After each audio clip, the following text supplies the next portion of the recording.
Word Wednesdays. So what are the topics that are up for discussion? It may be love, health, or career. We could discuss the struggle, your worth, or your fears. Word speaks about it all, and all are welcome to pull up a chair. I could care less about your age, race, gender, status, or geographical location. I am here to address these topics every other Wednesday. That's the word, and that's me. I know you all been waiting patiently to sit here with me and sip a cup of tea. The overall message is unity, world peace, and most importantly, LOVE.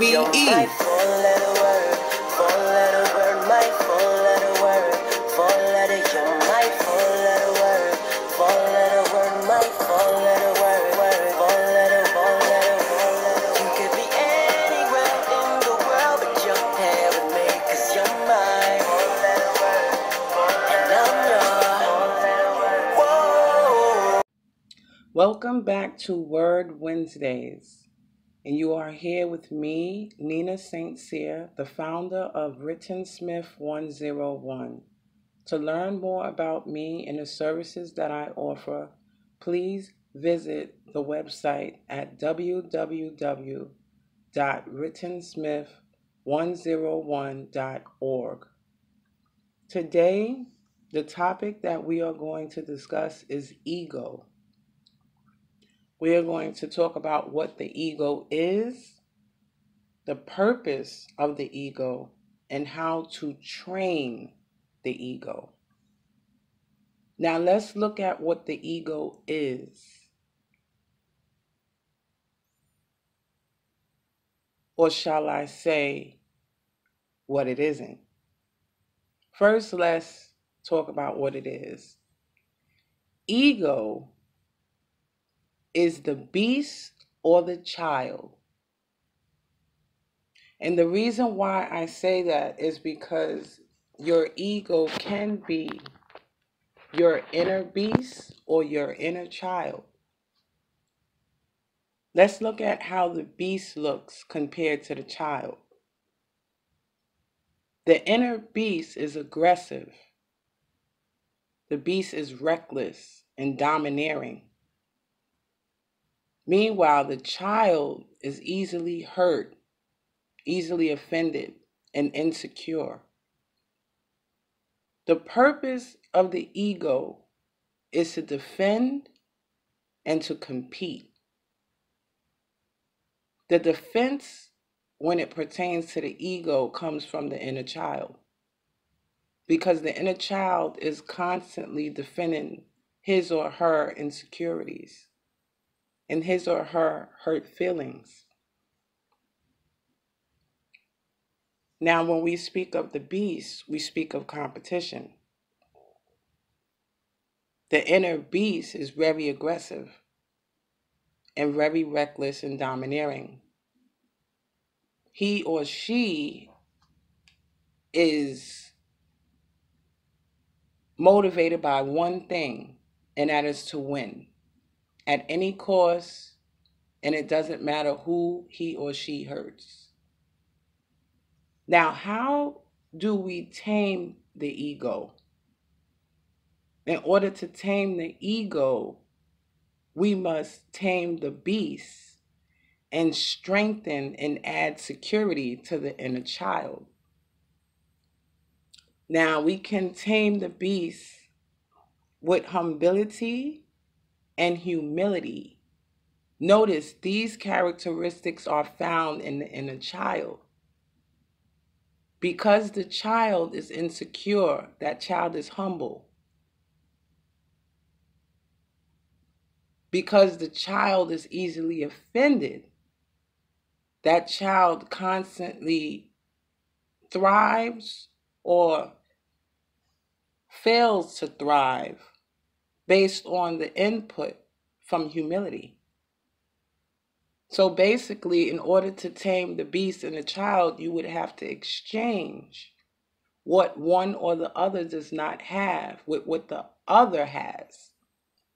Now, let's look at how we will strengthen the child.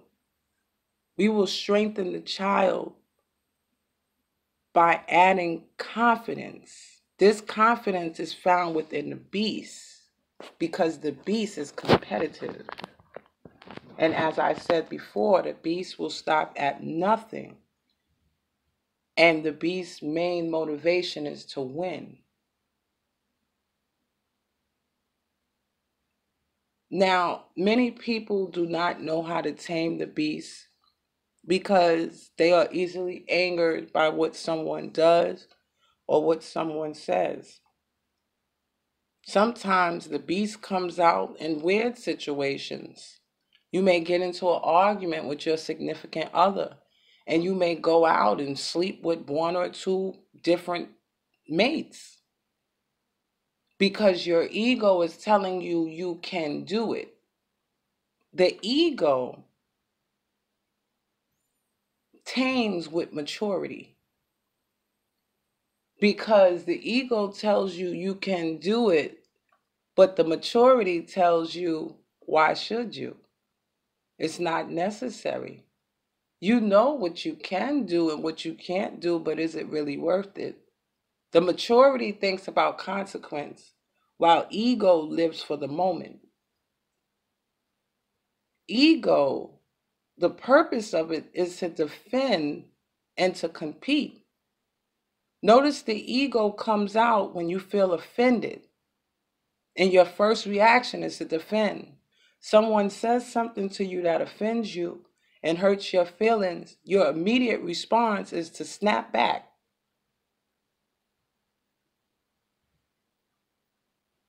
When you are engaging in a competition, your only motivation is to win. Some people, they don't do well at losing. That's the ego. That's the inner child, the insecure, easily hurt, easily offended person. It's the inner person that you have to strengthen by taking certain characteristics from the beast and giving it to the child, and giving other characteristics from the children to the beast.